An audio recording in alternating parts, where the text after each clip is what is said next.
morning, everyone. Welcome to Sunday morning devotions and talk.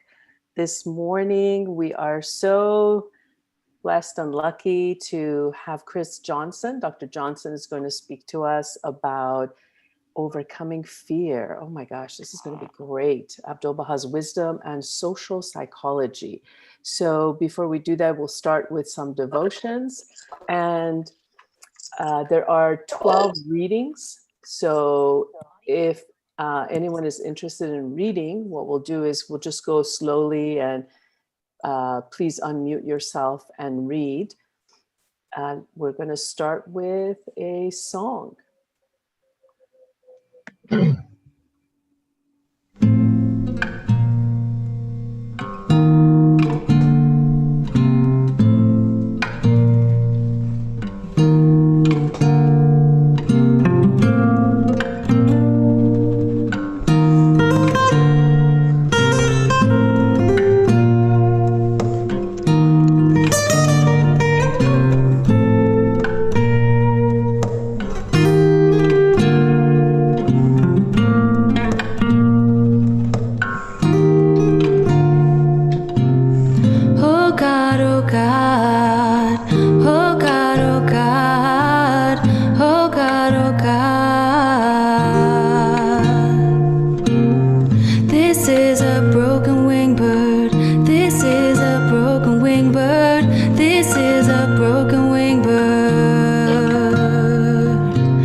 With thy divine grace, O Lord, make wide the vision of my mind. Manifest thy everlasting attributes. Make known the blessings of thy kingdom of heaven and the joyous recompense of the good mind. O Holy Almighty, inspire our consciousness with the ultimate truth. Zoroastrian prayer.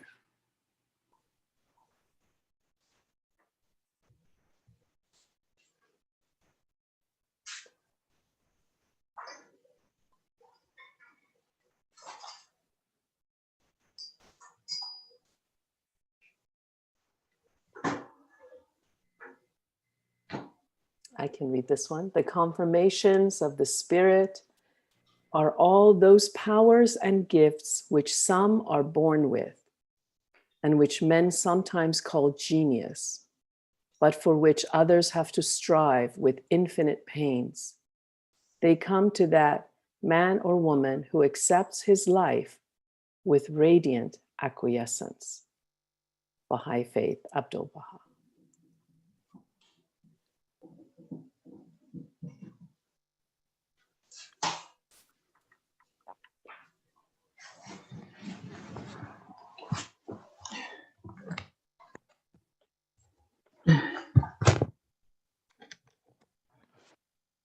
Every good and perfect gift, as from above, coming down from the Father of the heavenly lights, who does not change like shifting shadows. Christianity, James 1:17.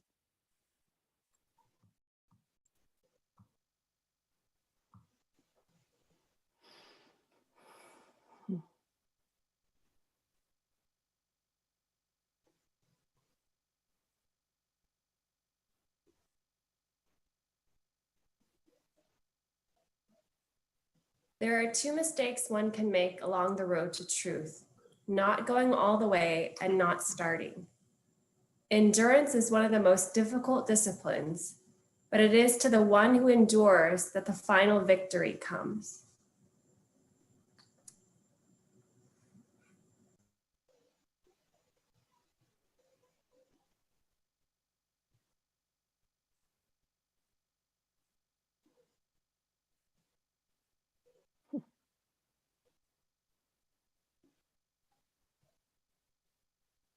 Your right is only to perform your duty. You do not have right to expect any consequences thereof. You should neither be motivated by the fruits of your action, nor should they encourage you to be inactive. Hinduism, the Bhagavad Gita.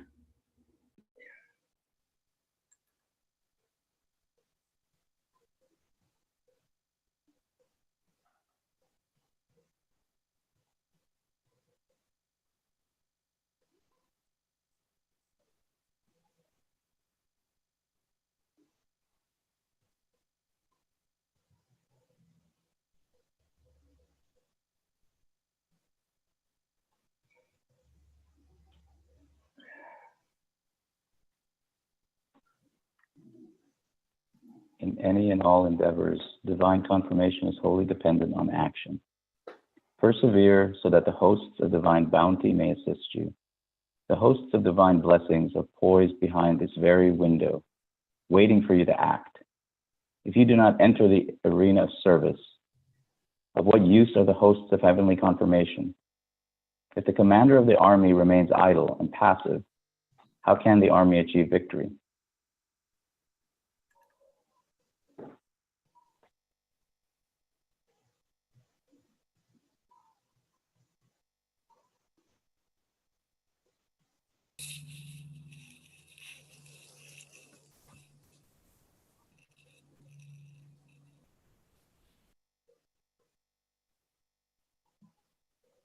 Set your heart on doing good, do it over and over again, and you will be filled with joy.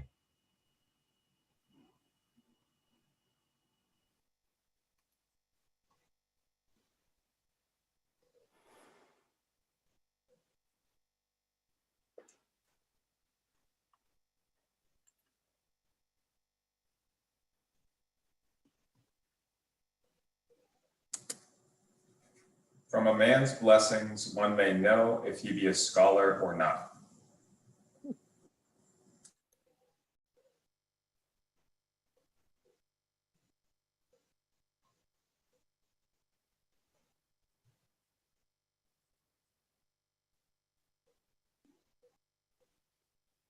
Allah doth blot out or confirm what he pleaseth. With him is the mother of the book. Islam, the Quran, Surah Al-Ra'd.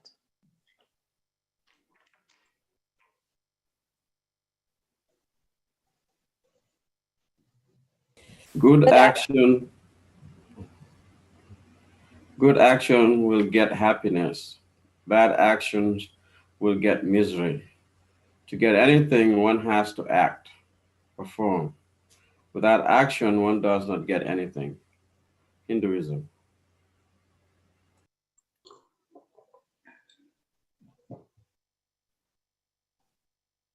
Today, the confirmations of the kingdom of Baha are with those who renounce themselves, forget their own opinions, cast aside personalities, and are thinking of the welfare of others. Baha'i Abdu'l Baha.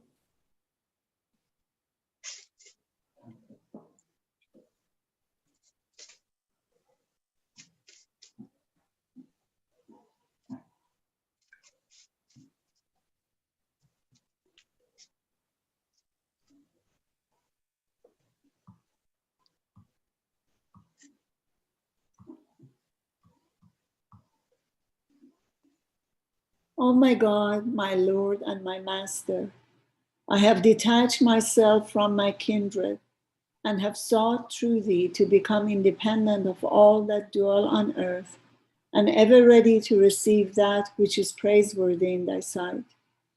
Bestow on me such good as will make me independent of aught else but thee, and grant me an ampler share of thy boundless favors. Verily, thou art the Lord of grace abounding. The Bab.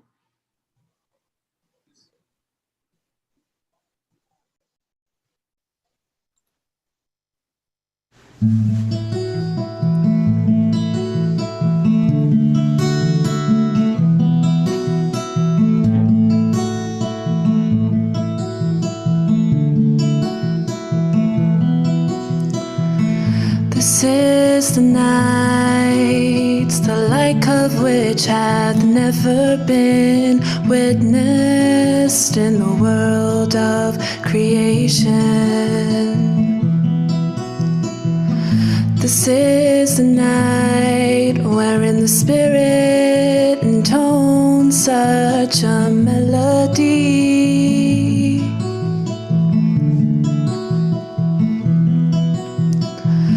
This is the night wherein the mystic dove raised its call upon the branches and boughs of heaven.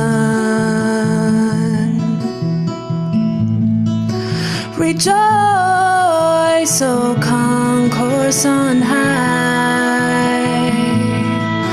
Rejoice, O denizens of paradise. Rejoice, O embodiments of sanctity. Rejoice, rejoice.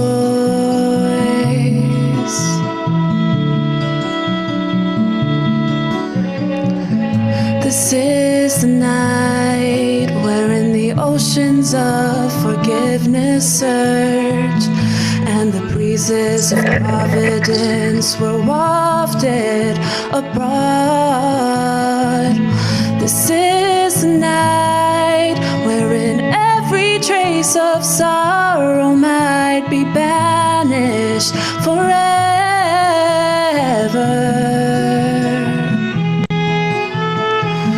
This is the night wherein the trespasses of all that dwell on earth will forgive us.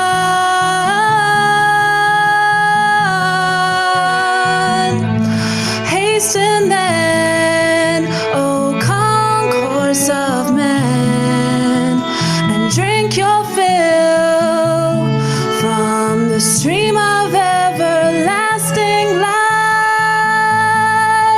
Rejoice, O concourse on high. Rejoice, O denizens of paradise. Rejoice, O embodiments of sanctity. Rejoice, rejoice.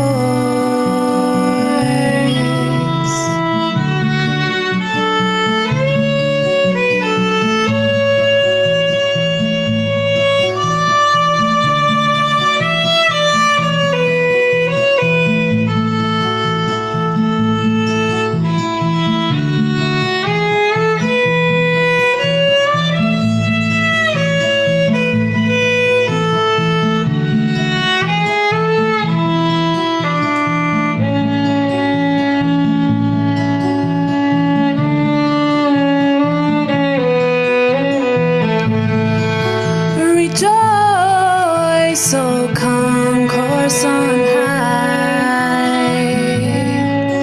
Rejoice, O denizens of paradise. Rejoice, O embodiments of sanctity. Rejoice. Rejoice.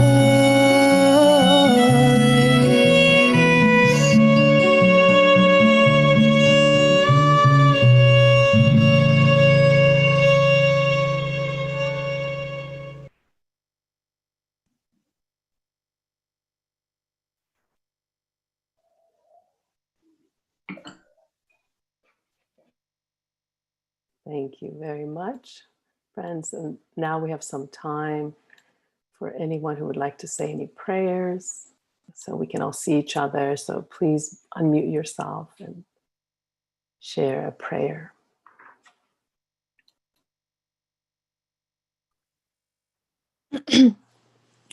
O thou kind Lord, we are servants of thy threshold, taking shelter at thy holy door. We seek no refuge save only this strong pillar. Turn nowhere for a haven but unto thy safekeeping.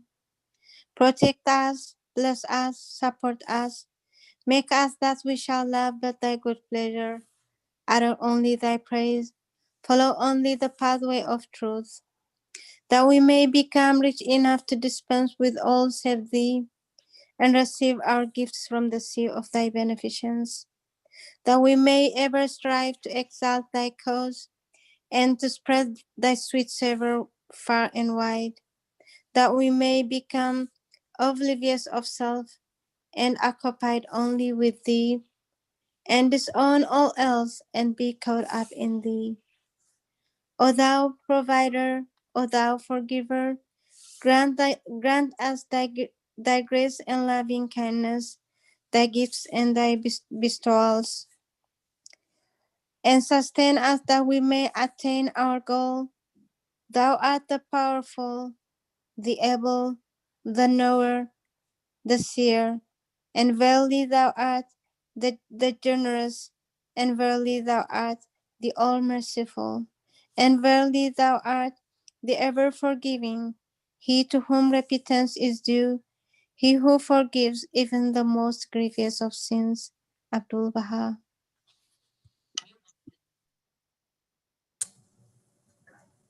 Oh, God died.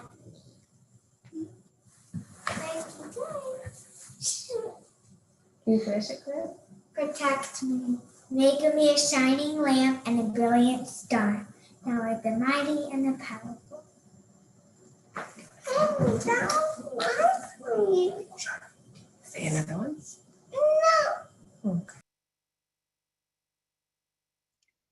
O God, my God, this is thy radiant servant, thy spiritual thrall, who hath drawn nigh unto thee and approached thy presence.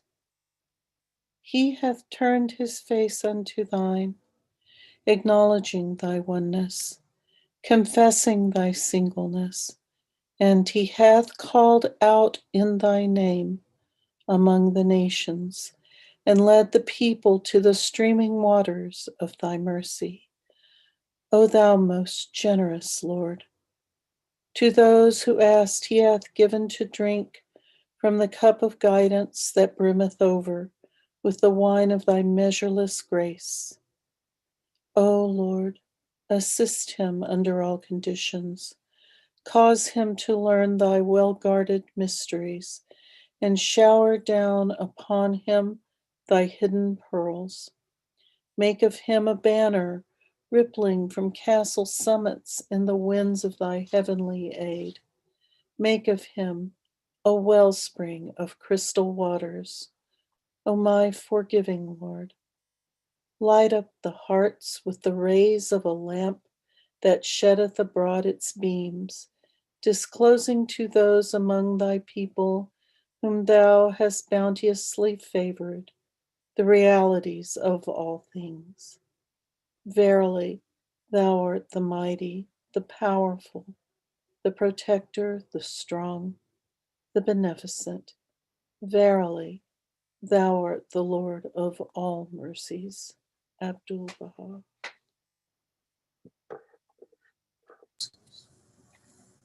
Let the flame of the love of God burn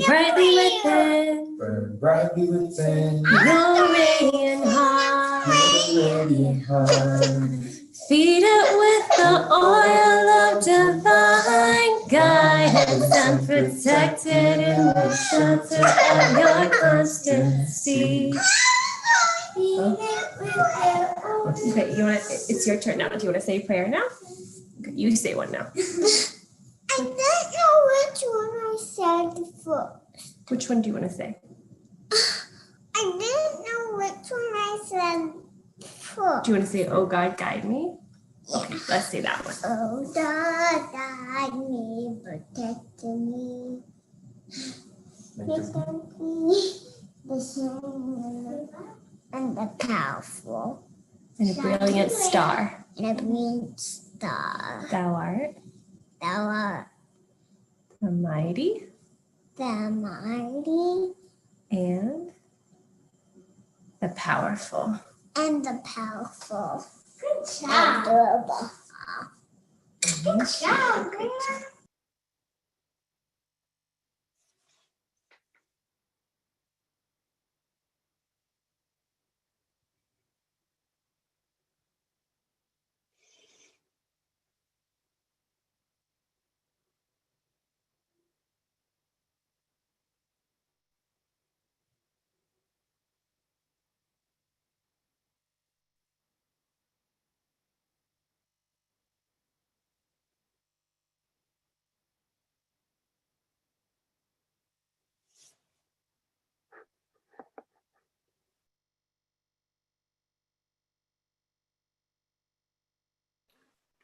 Thank you, dear friends. How beautiful. Thank you for the songs and the prayers. How lovely. So we are so blessed and lucky to have Dr. Chris Johnson with us this morning that would like to lead us in a discussion on overcoming fear. But before we do that, Chris, I think one of our youth would like to say a prayer. Emilio, may I invite you to say a prayer, share a prayer with us? My name is my healing, oh my God, and remembrance of thee is my remedy, ignorance of thee is my hope, and love for thee is my companion, thy mercy to me is my healing massacre. In both this world and the world to come, thou really art the bountiful, the honor of the all-wise.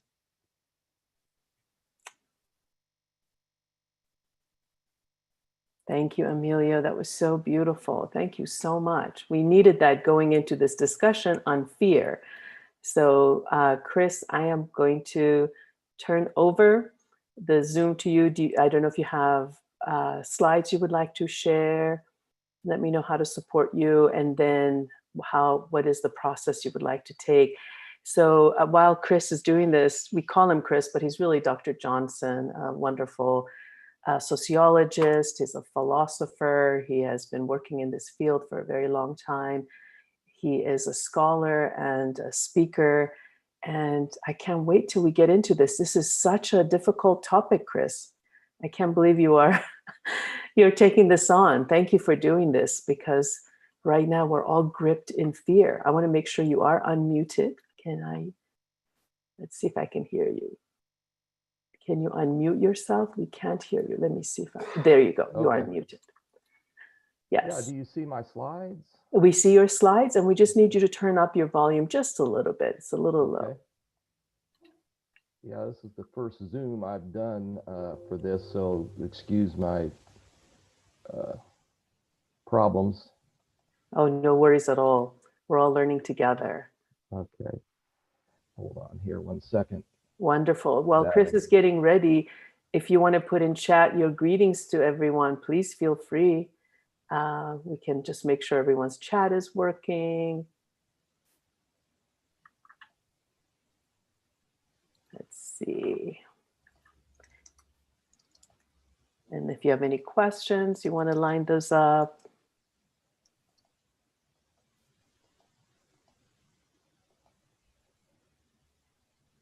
Hold on here. And I can also run this for you if you want to email it to me, however you want to do it. Okay,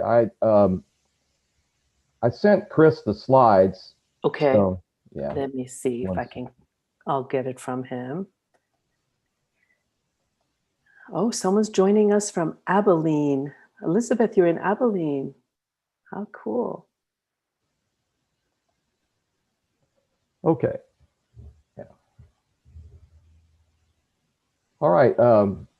Would it be possible for people to read the slides as I'll make the comments, but I'm fighting allergies today, so you'll have to bear with me with that.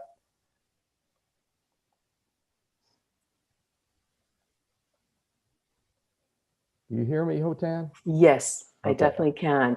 Okay. So if you like to read, please put up your hand electronically and we'll just go right through it because it'll sequence everybody. That way it'll be easier to move through the slides. So whoever would like to read, please raise your hand electronically. All right. Well, let me start off by saying that I want to thank you for having me this morning, and I think this is a timely topic. A lot of people today have a lot of worries, a lot of fears about the economy, about being ill. I can tell you that it's a daily battle for me as well. You know, I wonder. You know, my wife has leukemia. You know, she could get the disease. My daughter just overcame it.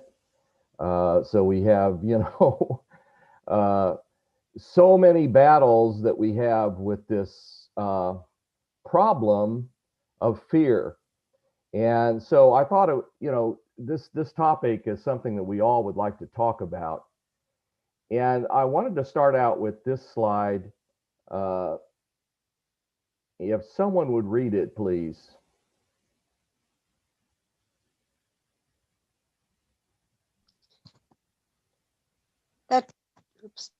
The trumpet blast of Judgment Day, the joyful bliss of heaven's call, both at a single breath are from the firmament now raining down.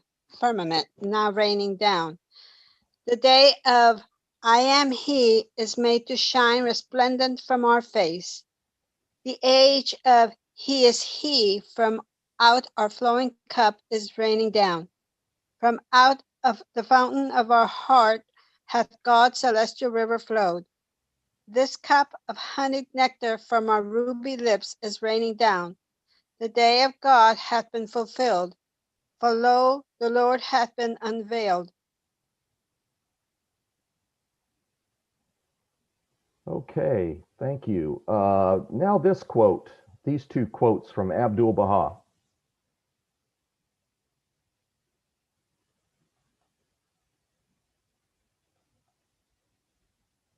I can read those. So, O sincere servant of the true one, I hear thou art grieved and distressed at the happenings of the world and the vicissitudes of fortune.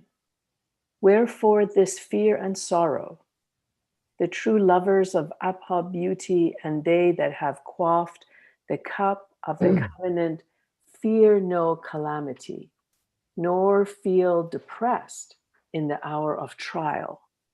They regard the fire of adversity as their garden of delight, and the depth of the sea, the expanse of heaven.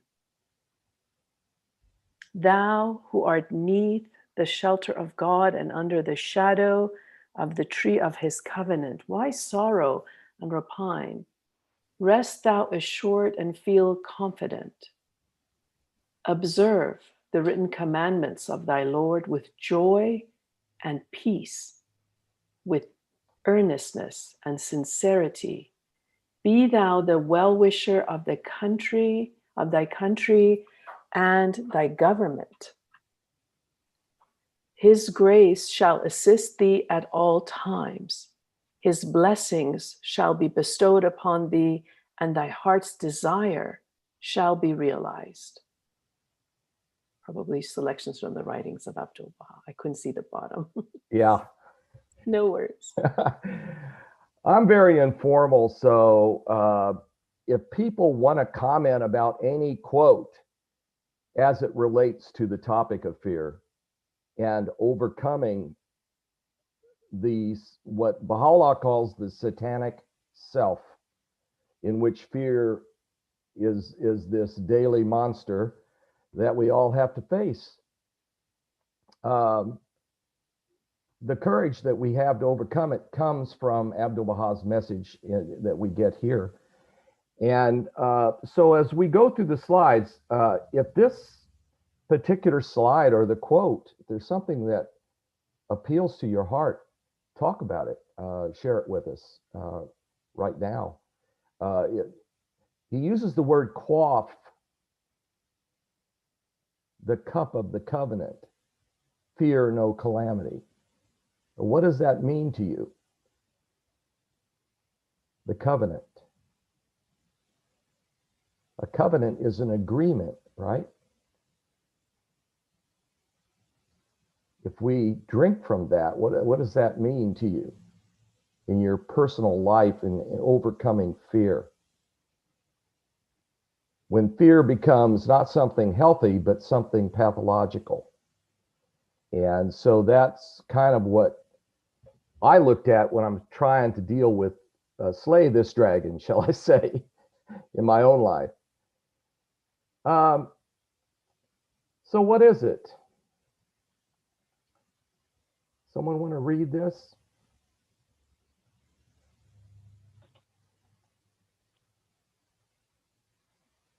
What is fear? 1. A distressing emotion aroused by impending danger, evil, pain, etc., whether the threat is real or imagined. 2. Concern or anxiety.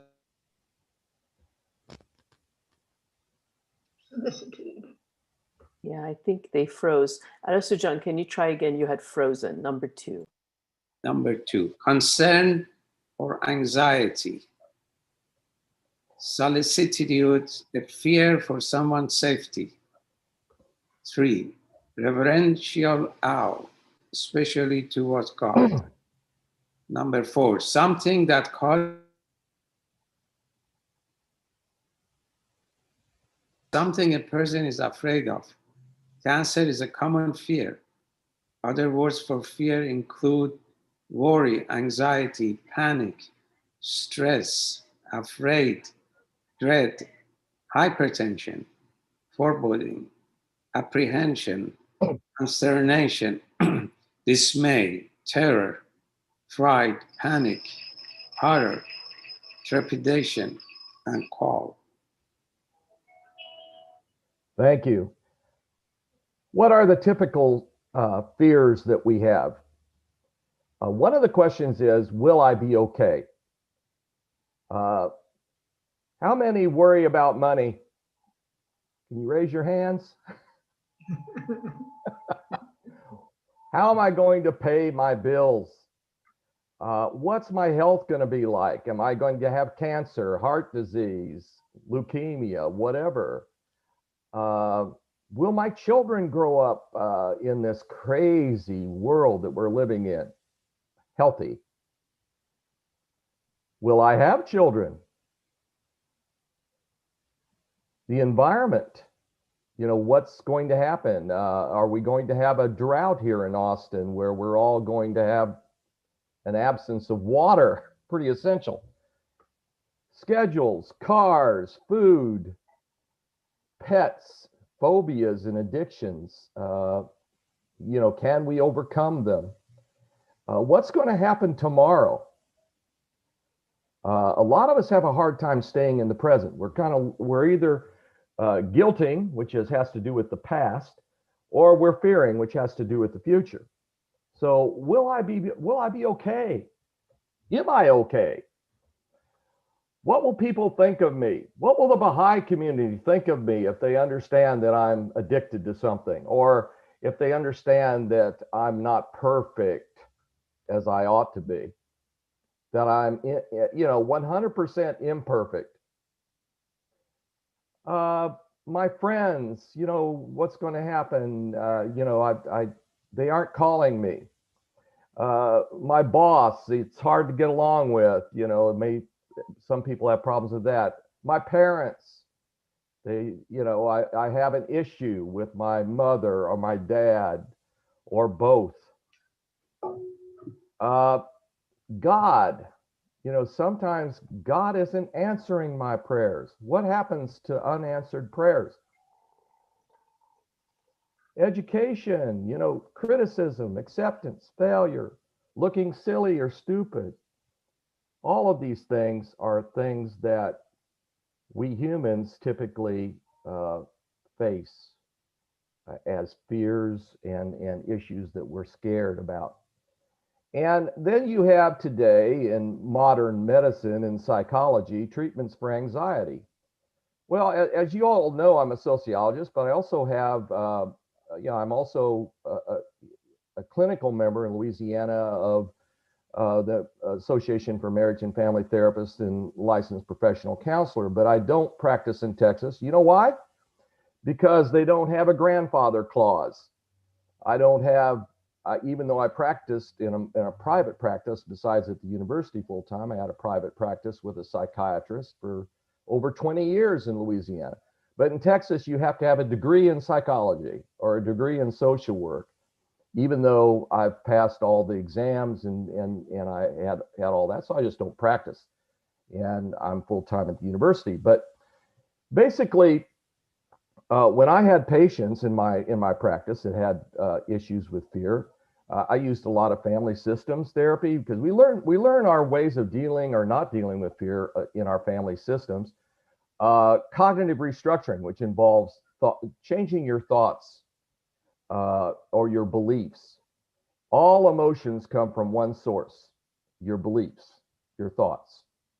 Rogerian therapy, behavioral therapies, for example, if you have a phobia, part of it is actually, doing what you fear in small doses.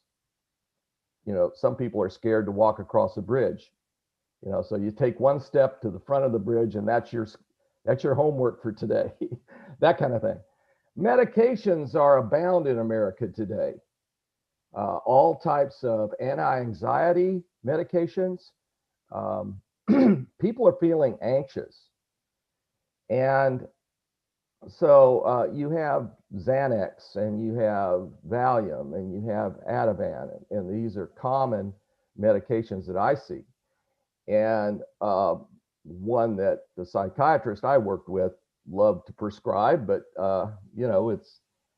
they don't have as much training actually in psychotherapy as marriage and family therapists, but they're medical doctors, so that's part of what they do.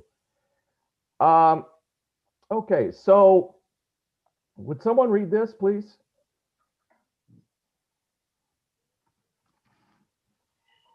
The DSM-5 is used by psychiatrists or psychotherapists to help them decide which diagnosis a person experiencing mental illness, mental distress should receive.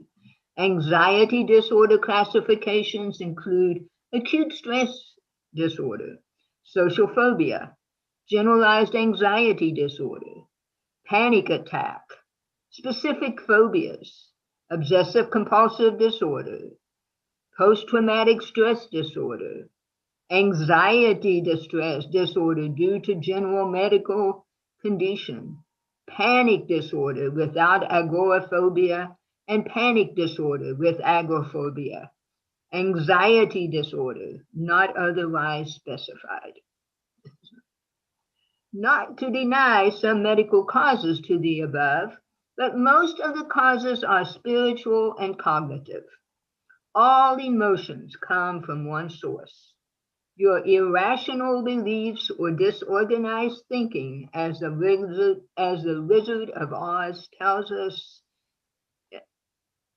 the Cowardly Lion. Someone want to read this, please?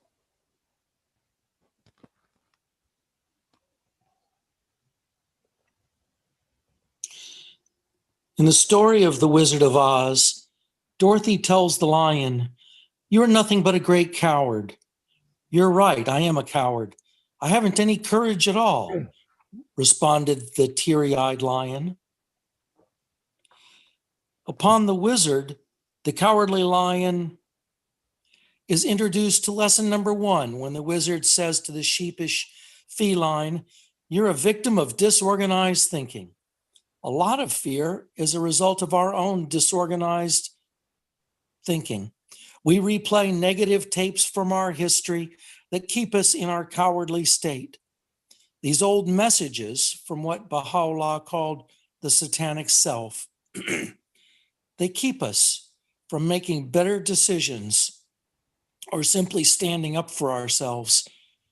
The wizard tells the lion, "Back where I come from, we have men who are called heroes.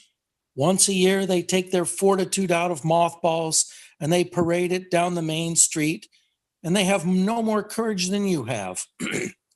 Most likely, the people who make and achieve goals get what they desire, or stand up for themselves,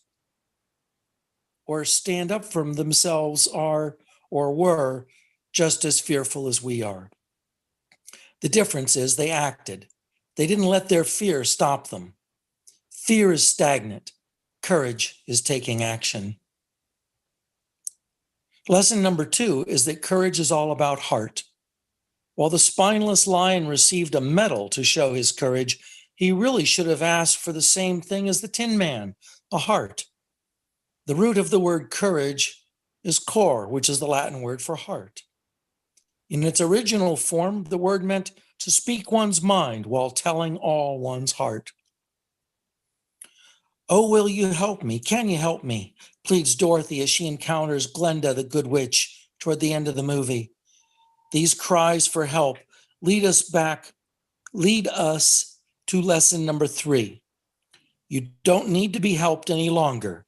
You've always had the power to go back to Kansas, proclaims Glenda. "I have?" queries Dorothy. Then why didn't you tell her before?" the scarecrow asks angrily. Glenda responds, "Because she wouldn't have believed me. She had to learn it for herself." Courage leads to courageous behavior. If no one calls you, then get on the phone and call. Be courageous. If you haven't found the right person and are scared to meet potential lifetime mates, tackle that demon. And I can't read the rest on the slide.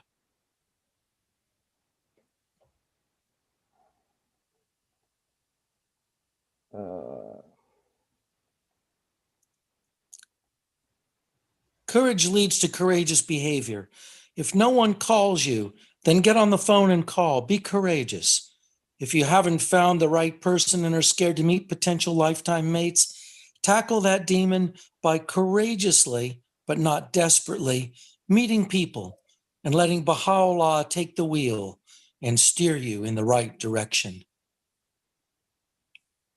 Chris, can you speak a little bit about what it means to be courageous but not desperate in most situations? How do you? That's a really good question. Yeah, desperation is often the case, and desperation means lack of faith. If you have faith, you let go and you let God. You let God take over. And let Baha'u'llah take over. Abdu'l says, let Baha'u'llah take over. And so when you slip, as we all do, all of us 100% human people, like myself, which, we're 100% imperfect, we slip in our courage because a lot of times we're not seeing immediate results. We're not getting the answers we want after we pray. We have a plan, but it's kind of like a joke that says, you want to make God laugh, tell him what your plan is. Sometimes we have to wait for the plan to unfold. And it doesn't unfold under our time, under our watch, but under God's watch. And so you pray for patience in those cases, And then the courage to accept those things you cannot change and to know the difference. And sometimes people, and I know I do, I struggle with that sometimes because I don't know the difference. I want things to turn out the way, Chris Johnson wants it. And then I have the self entering in. I don't know if that makes any sense or not, but. Yeah, it's very helpful. So faith, so having the opportunity, because when we are in midst of, I don't know what the right word is, but I guess tests and difficulties, it's hard to know where the center is, where to hold on to, and then ride it out. And that seems like what you're saying is faith gives us that pillar that was said in the earlier prayer, that we know where to hold on to. Otherwise, you're just blown about. I think Pat had his hand up. Go ahead, Pat. Oh, yeah, I was just thinking, so many of the things that we're seeing around us right now, with the real events of our lives, the health challenges, to put it mildly, and the political chicanery that we see all around us. For a lot of us, we just we know these things. They appear to be a part of the unraveling of the old order. But for me, a reality is no. I've never actually lived through a pandemic. I mean, I was around during the polio fright and scares of the 1950s, but I was a child. I experienced that kind of at a distance until a classmate was suddenly gone. But I wasn't old enough to really get it. And we see these other challenges to the republic that we live in and the health things. I think for a lot of people, well, let me be specific. For me, I just haven't seen these things before. And in a way, they're sort of unrecognizable. I mean, how do we put things that are novel to us, except in the abstract, and now they're actually happening? And so, as they say, we look for signs, but what paradigm do we begin from? And to my way of thinking, which is sort of messed up, that paradigm of belief and knowing that I really can't interpret these signs properly is probably one of the threads that I hang on to most tightly. Otherwise, it's just a ball of confusion. I think you've touched upon a lot of the things that we all think about with this. I think a lot of this gets back to obedience for me.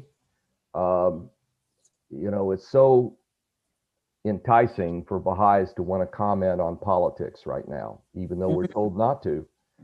And so I have to obey, what the Guardian said very clearly on that. We want to comment because we're all sociologists. We, to certain degrees, we're interested in what's going on in society.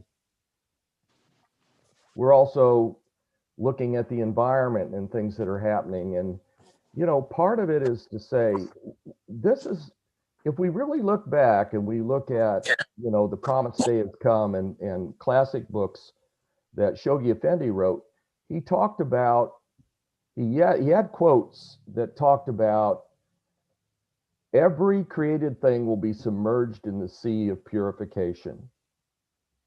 I keep reading that quote over again. What does that mean? How are we going to be purified? Well, we know that our culture is messed up.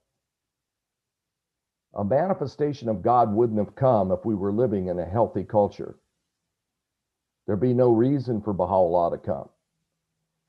So there has to be a certain level of insanity, and it's going to increase. And the raft, the boat that we all seek is the Baha'i boat that keeps us from sinking. And so if we go back to the writings and daily prayers and we try to live the Baha'i life, my wife and I have agreed, in the morning and the evening, we say these prayers together.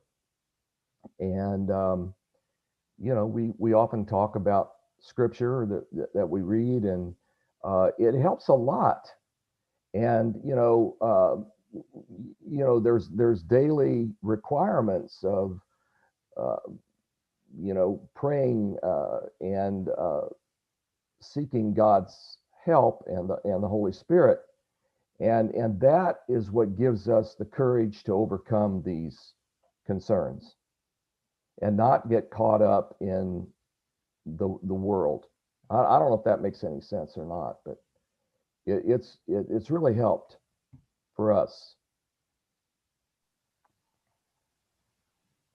Chris, could you say that quote one more time from Shoghi Effendi? Every created thing will be submerged in the sea of purification. Is anyone familiar with that? Sea of purification. What's the source, Chris?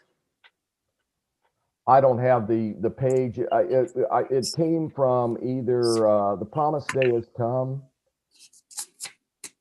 I'll try to find that and send that to you. I think if you look it up in the Baha'i library or even on Google, Baha'i, and then that quote, you'll get to it right away. Okay. You're right about that. Yes, thank you. Chris, Yeah. this is Diana. I'm not familiar with this particular reference of the beloved guardian, but what it reminds me of is that, Baha'u'llah in one of the tablets for Rizwan, he says that on that day, the whole creation was immersed in the sea of purification, which in that context, it removes these differences and othering and considering some as impure as they did in various religious, for example, in Islam or in Judaism, the concept of unclean existed.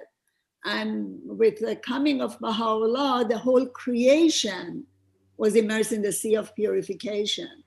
Now that's a little bit different context than I think what you are talking about, but just wanted to bring that in. Well, that's good. And the Guardian, it could be an Advent of Divine Justice, but I know he quotes from Baha'u'llah on the Sea of Purification. Mm-hmm. And I don't know about you, but I kind of look at what's going on right now as a purification process, because we have the construction of the world order of Baha'u'llah, and we have destruction of the old world order. And both things are happening simultaneously. So as we look at the current economic crisis, as we look at our lives and the daily tests that we have to go through, if we look at the pandemic, all of these, God is bringing all of these to us as a purification, as I see it. My interpretation, which is just one interpretation, but I see that we're all going through, and Baha'is are not going to be necessarily absent in this purification process, because a lot of us have our feet in the old world order, and so it's stepping out of that. And so I'll try to find that quote, and I don't know, but the best way, Hotan, to do that is send it to you, or sure, send it to us, me or Chris. I'll do that. And there's some I put in chat. I found a couple in God Passes By, Most Holy Book, and I'll find others and I'll keep putting in chat. But yeah, wonderful. Okay. Okay, so someone, we're going to need to move on. What I find today is the medicalizing of fear. Fear is actually a term used in world religions, but it's become medicalized. So you have new kind of nomenclature it's used, like stress or anxiety, but it's actually fear. And so someone read this.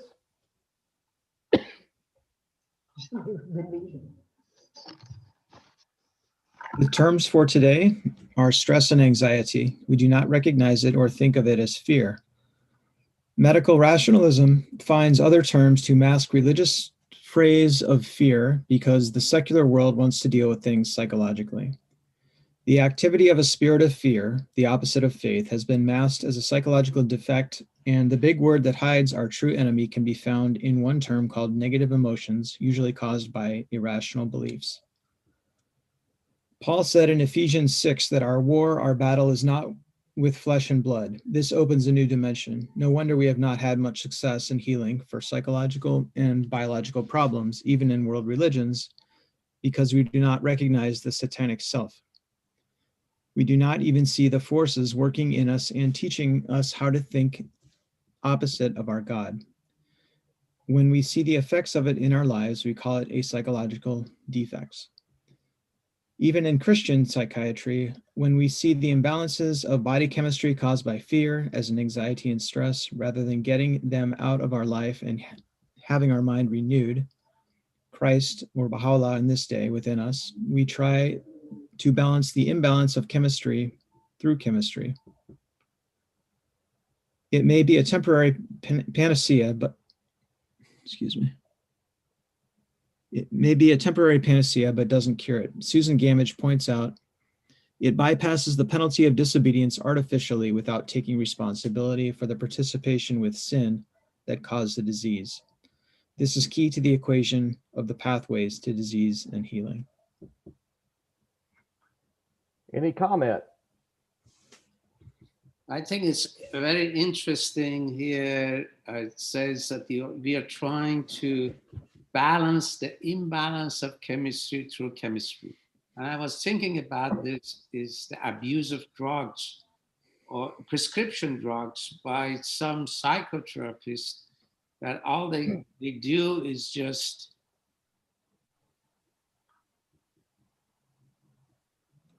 to create a balance through imbalance of chemistry. Yes, I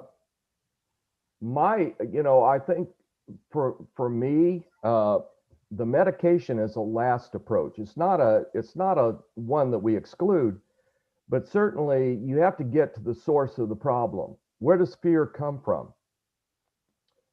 And fear comes from beliefs, irrational beliefs that people have. All emotions come from thoughts or beliefs. You deconstruct the thought, you reconstruct it, it changes it. You change your thought, you change the feeling that comes. So that's part of what I think actually works. Someone else want to read this? So Chris, before you go on, could you explain, because in the slide number 9, you're using the terms, let's see, there was a satanic self and sin. Can you talk about that just a little bit? We're not saying that everyone who's sick is sinful. I just want to make sure there's some clarity around that, since we have non-Baha'i friends who might be listening. Right. No, and I do want to say that I think we're not excluding biological causes to stress and anxiety. There are some biological causes, and some people have bipolar disorder, or schizophrenia. We know that those are biological. But when I would see a person with bipolar disorder, for example, I would also use cognitive restructuring, because a lot of their thoughts are irrational. And so when I find out, they're catastrophizing certain things, I teach them how to decatastrophize certain things, to have faith along with it. Or I teach them to avoid absolutistic thinking. I must, I should, and instead of change that to I would like to, instead of a demand or a command. So when you change that type of thinking, you get more faith in the results. And so I think what we're saying here is that when God asks us to have faith in him or her, when we don't and we have fears, fear is a lack of faith. So when we lack faith in God and we rely on ourselves, we are in the Baha'i or Christian sense sinning, right?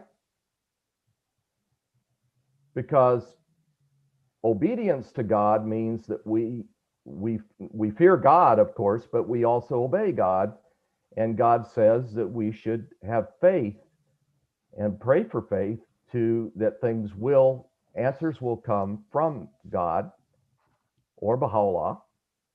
And we sometimes need to be patient because those answers don't always come immediately. I don't know if that makes any sense, but. Yes, thank you. So sin is in missing the mark, not being evil. Right. Okay. Yes, thank you. it's not doing evil. It's just lack of obedience is a sin to God. So sin has a broad. Baha'is don't like to talk about negative things. We're very positive religion, but there is negativity, and we have to recognize that sin is real. It is real. It's the absence of faith. And once we gain faith, we quit sinning in the sense of disobeying what the prescriptions for living that we know we have in our faith. It's a wonderful faith. So there's not a religion on the planet that's as positive as the Baha'i faith. Okay, who will read this?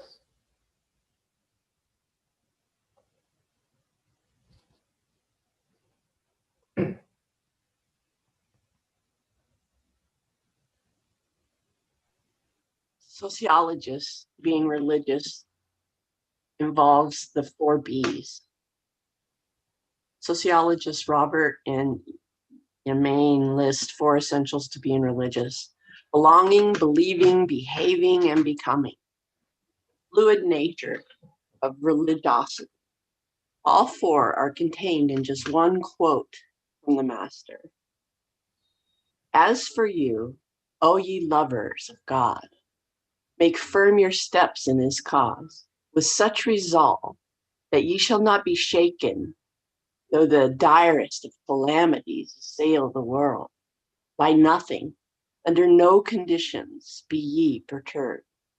Be anchored fast as the high mountains. Be stars that dawn over the horizon of life.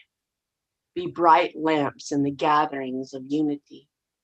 Be souls humbled and lowly in the presence of the friends. Be innocent in heart.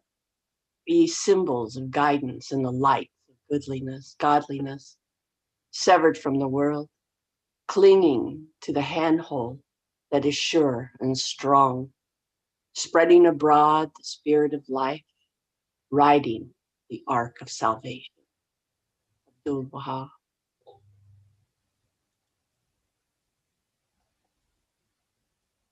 Okay. Would someone like to read this?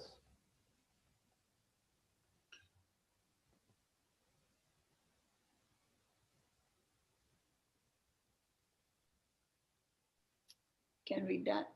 Abdu'l-Baha tested both the faith and courage of many of the Baha'is he met, and Corinne True was one he really challenged. The story goes he had put her in charge of the temple project, a woman dealing with many men. Then, as they stood at the train station before he left for Minneapolis, Abdu'l-Baha told her, Mrs. True, I want you to speak in public. I want you to tell the people about the faith. This completely floored Corinne, and she objected, saying, but master, I can't do it. I have no training, no experience. I'm too frank. The faith, she thought, had many gifted speakers, but she didn't consider herself to be one of them. Knowing what she was Frantically thinking, Abdu'l-Baha told her how to do it. Forget what you can't do. Stand up and turn your heart.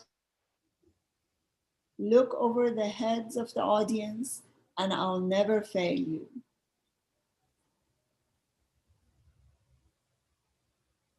Yes, and the Tin Man was lacking a heart, wasn't he? In The Wizard of Oz. And we keep going back to turn your heart toward me. Someone else?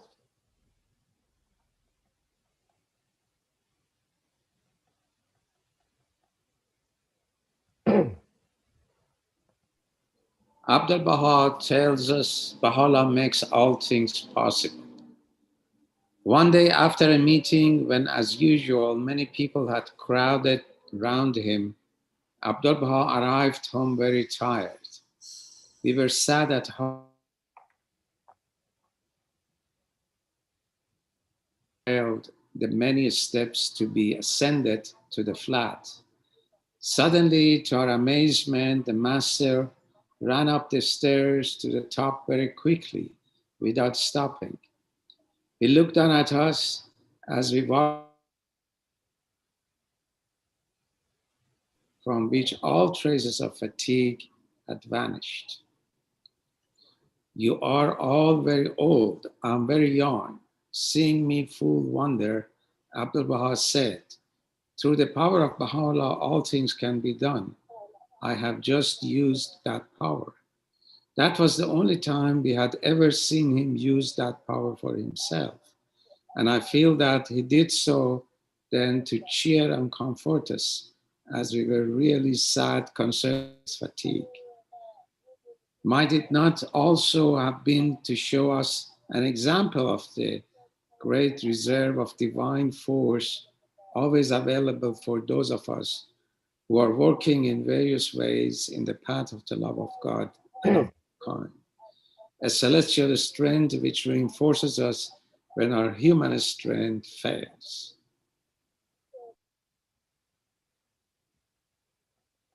Isn't that amazing? We have that celestial strength to draw on. Okay, I like this quote out of Star Wars. Can someone read this?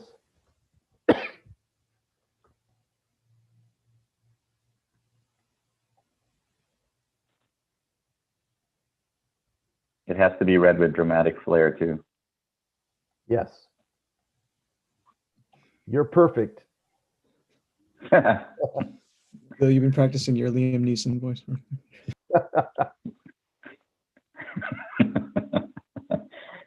The ways of the living force are beyond our understanding, but fear not. You're in the hands of something much greater and much better than you can imagine. I tried my Jedi Master voice. That's very good. Can you read this?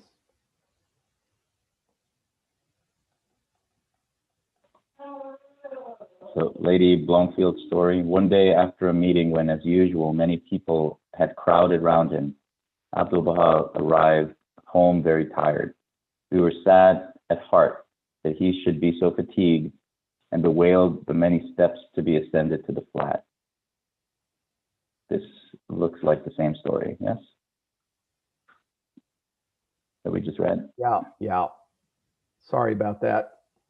We'll move on to the next here. Slide should have been taken out.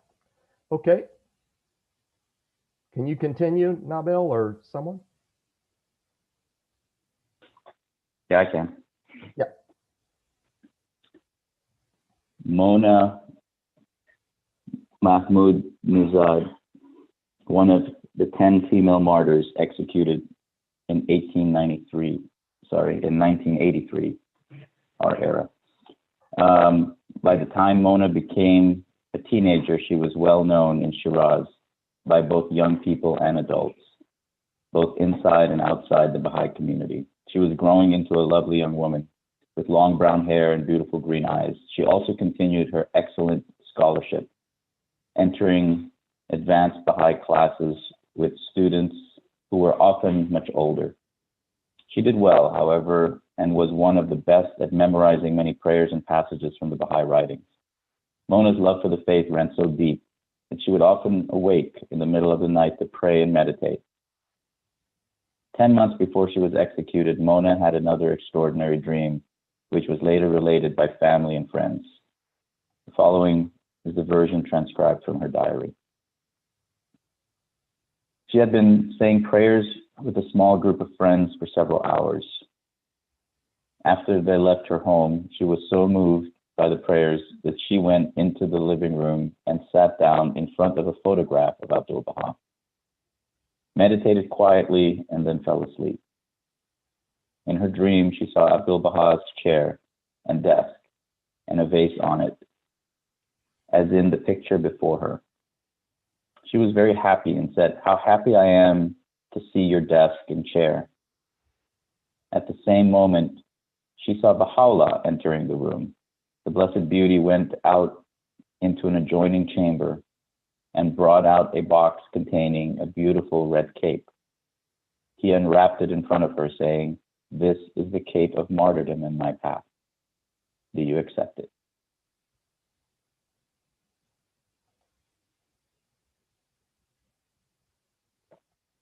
Okay, this goes on. Mona was speechless with happiness. Finally, she said, "Whatever pleases you."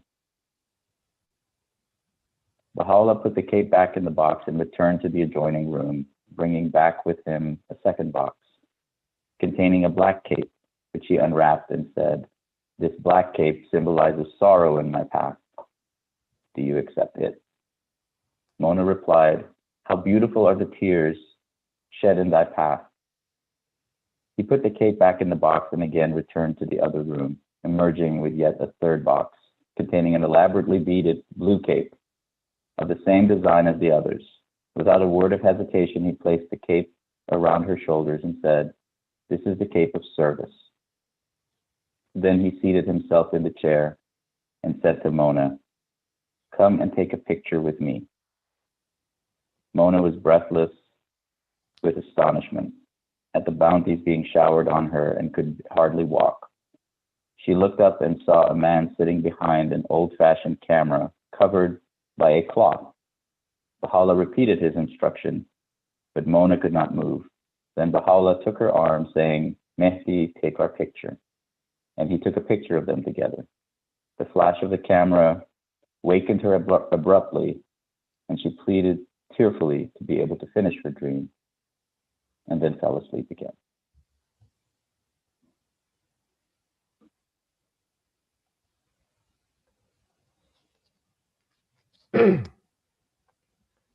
He that feareth God shall be afraid of no one.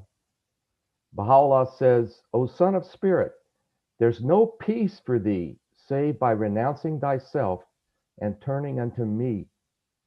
For it behooveth thee to glory in my name, not in thine own, to put trust in me and not in thyself, since I desire to be loved alone and above all that is." Okay, can someone read this story?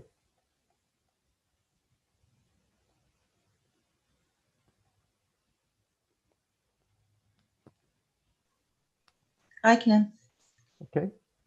Abdu'l Baha, how are you? I am very glad to see you. Mr. Tinsley, I am well, excepting this broken leg, which has kept me in bed a long time. I am impatient to be up and out to work for the Baha'i cause. Abdu'l Baha, you must not be sad. This affliction will make you spiritually stronger. Do not be sad. Cheer up. Praise be to God. You are dear to me. I will tell you a story. A certain ruler wished to appoint one of his subjects to a high office.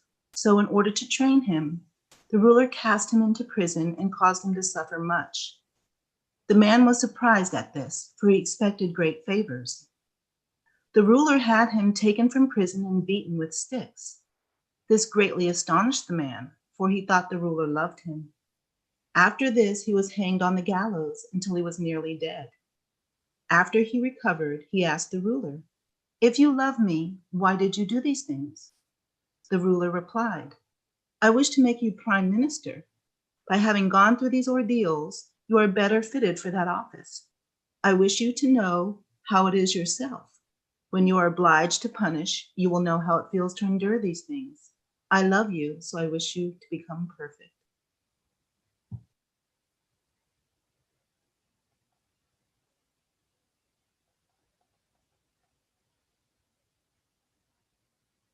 Go on. Oh, you want me to read this too? Yes, please. Okay. Charles H. Tinsley and Abdu'l-Baha. Even so with you, after this ordeal, you will reach maturity. God sometimes causes us to suffer much and to have many misfortunes that we may become strong in his cause. You will soon recover and be spiritually stronger than ever before. You will work for God and carry the message to many of your people. Charles Tinsley, there's a picture of him.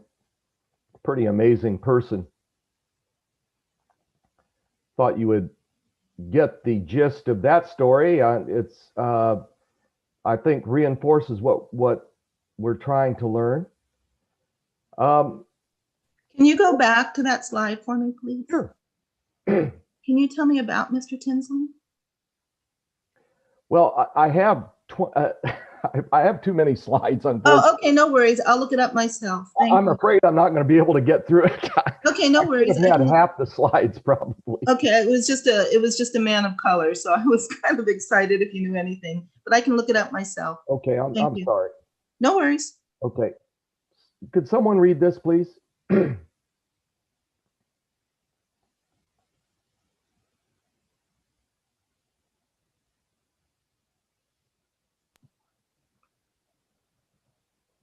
I can try.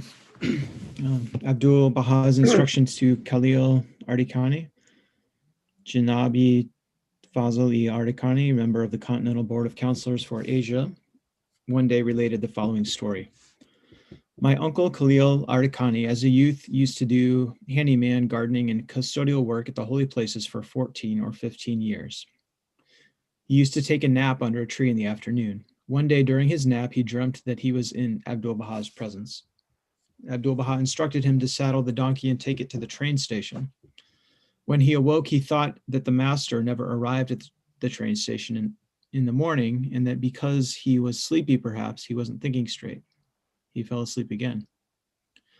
Again, he dreamt that Abdu'l-Baha had arrived and wanted him to take the donkey to the train station. He woke up and thought that he must go to the train station. If the master arrived, all would be well, and otherwise he would simply head back with the donkey. So he set out for Akka on the donkey, but once he got to the station, he found that no train was there. As he started to leave, he heard the train whistle, so he waited. Passengers got off one by one, and suddenly he saw that the master had arrived. After Abdu'l-Baha mounted the donkey, he turned to Khalil and said, "Khalil, how many times must I ask you to bring the donkey?" Abdu'l-Baha. Okay. I have another slide if someone would read it.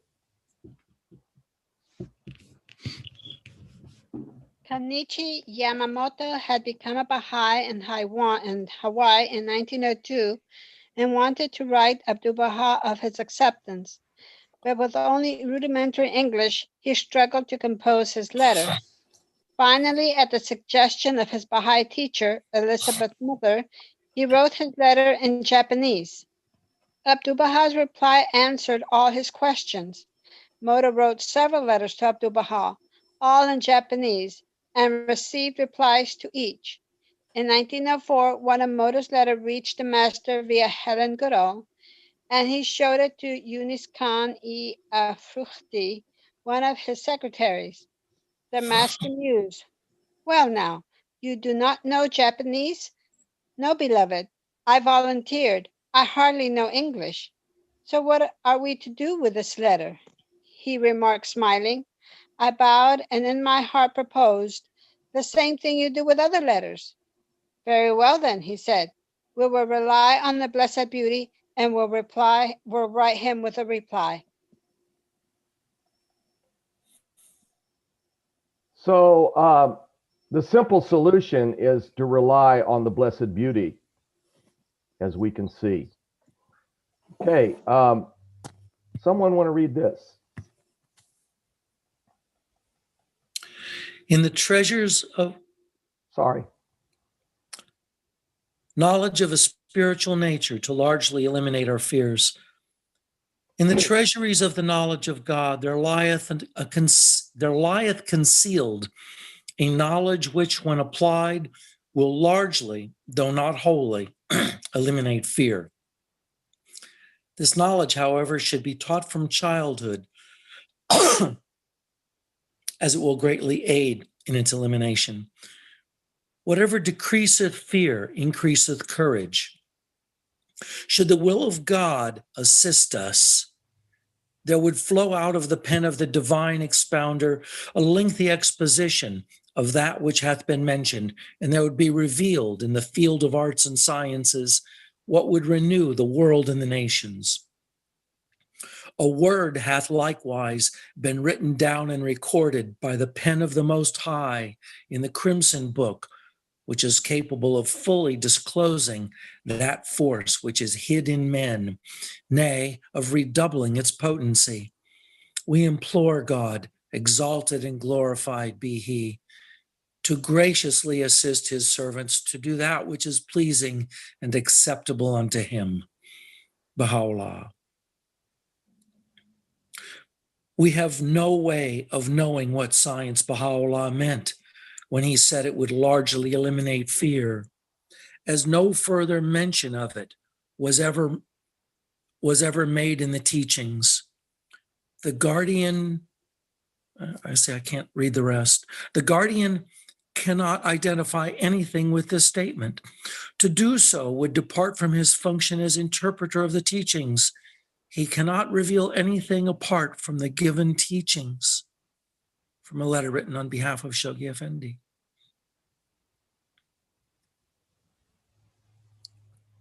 All right. I'm going to move on to this.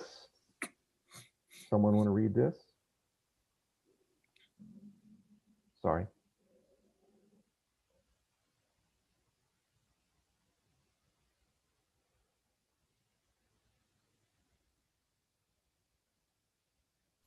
I can read this. Be ye valiant and fearless. Day by day, add to your spiritual victories. Be not disturbed by the constant assaults of the enemies. Attack ye like unto the roaring lions. Have no thought of yourselves, for the invisible armies of the kingdom are fighting on your side. Enter ye the battlefield with the confirmations of the Holy Spirit. Know ye of a certainty that the powers of the kingdom of Abha are with you. The hosts of the heaven of truth are with you. The cool breezes of the paradise of Abha are wafting over your heated brows.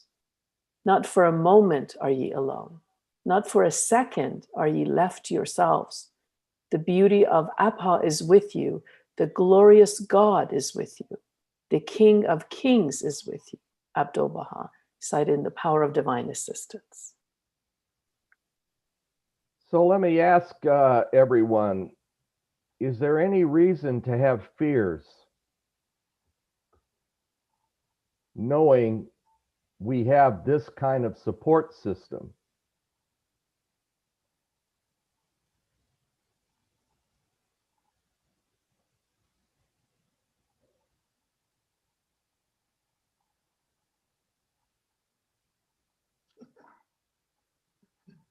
Not really, I guess, but it's our lack of knowledge and faith that we become fearful. It's a really good point, Michelle. I think it's also finding that balance we talked about at the very beginning, right? Yes. Of the reliance on God, and yet we have to act. You know, we're tested for our growth. So how do we grow from the test? Yeah. Right. I think that I completely agree. I think that you know, we may feel fear, but that it is, within, while we are, going through that, we must act and we have to do things. And I think the Universal House of Justice, which is for us Baha'is, the authority, sort of the final authority at this time, tells us that we should not be confused with all the things that are going on in the world, because we know what we need to do. We know our part. We know what things we have to do in order to build a better world. And so there's all kinds of different fears that maybe temporary, or fear of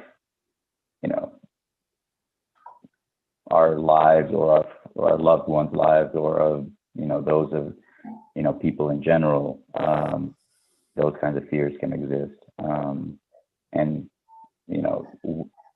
while we feel those things, it's upon us to act and to continue working on building something better. That's really well said.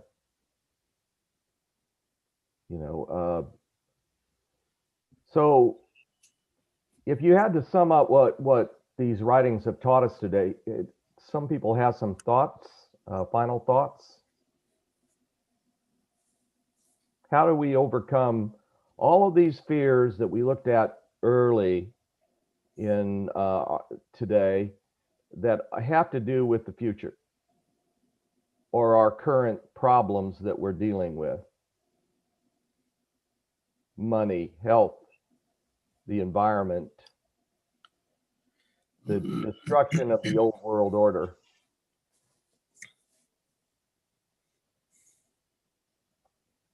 Will I keep my job? Will I be homeless?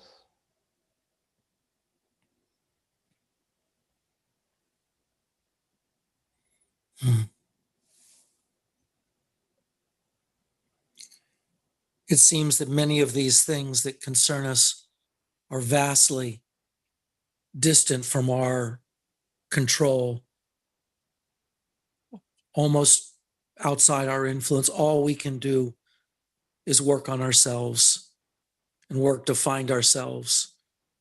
And the lessons are there, as you've pointed out, as you've quoted from mythology, contemporary. And I think we could go back to like James Campbell's, look at mythology and so on. And we find these same lessons, but here our direction and our guidance is so much clearer as long as we surrender to it, work for our place, work in the time we have.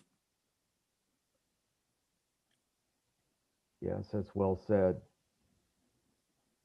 It's staying focused, right? Yeah. Staying focused on, when we think about, I have my charities that I give to, but there's one charity that is building the new world order that really matters. Yeah. And that's the Baha'i Fund, right?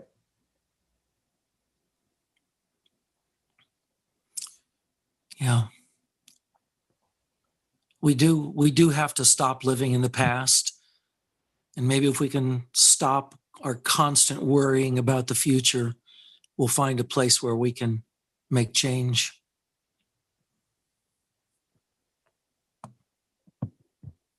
Yeah, I learned about having faith in the fund when I was in the Army. I was going to buy my first car, and I went through college without a car. And so anyway, I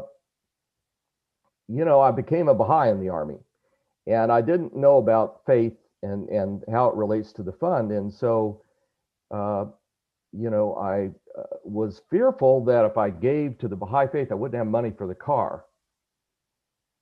And so I gave till it hurts to the Baha'i faith I just trusted that it would work out. And guess what happened? My aunt that lived up in Iowa decided she wanted to help me out and sent me a nice large check. She didn't know I was buying a car. She didn't know I had prayed for guidance, but the money came. And it taught me a good lesson very early on in my life that what giving to, having faith, God takes care of my money. Chris Johnson doesn't.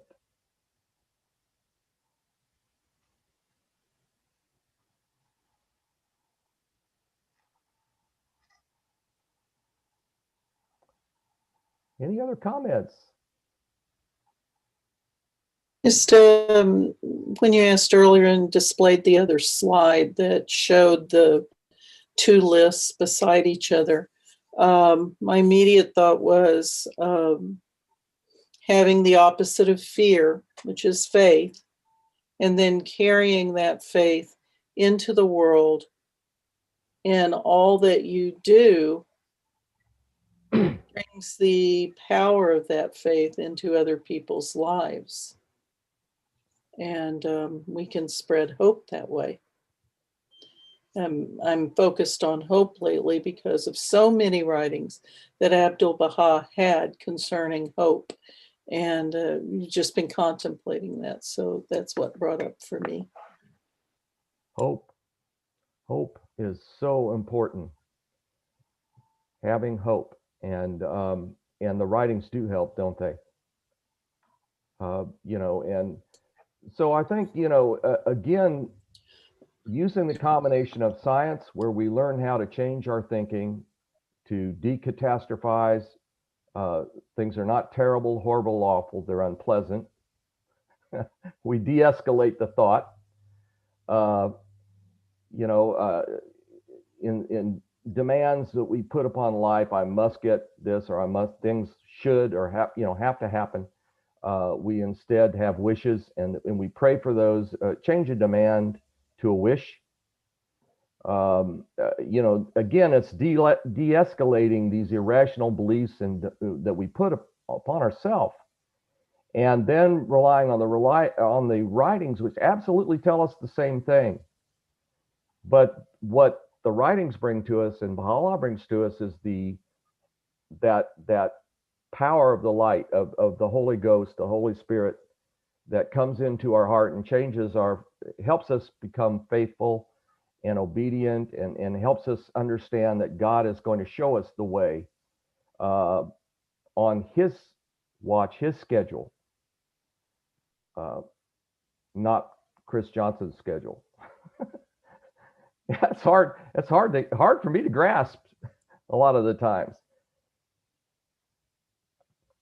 And so, we've learned today how to we're all cowardly lions to a certain degree.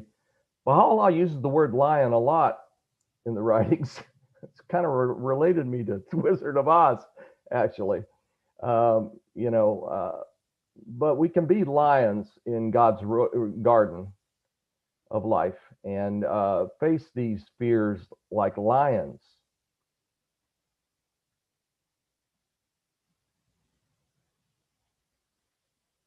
Not little church mouses. And that's really great to know that we have this God's plan for this day and age that is absolutely absent in the decaying old world order that we see crumbling before us. And the fun is yet to come in terms of the destruction of the old world order. I think, as we all know, all we have to do is read the writings. Many people in old age in my field, in gerontology, they see that there's multiple changes, physical loss, multiple losses that are occurring. We're losing our friends, we're losing our health, and yet we're gaining at the same time wisdom, because science tells us that wisdom increases with aging.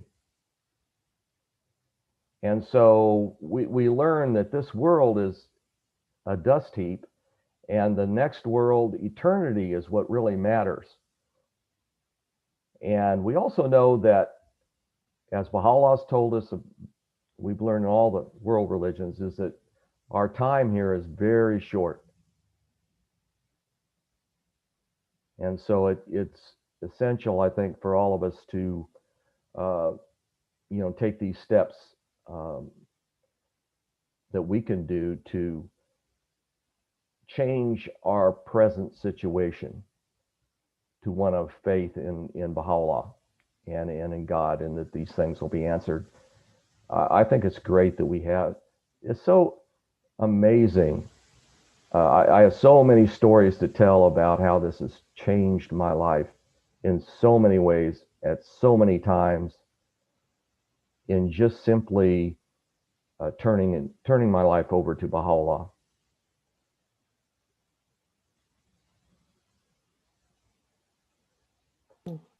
Thank you, Chris. What a wonderful presentation. So let me see. We're going to stop the live streaming in a moment, and then we can have further discussion.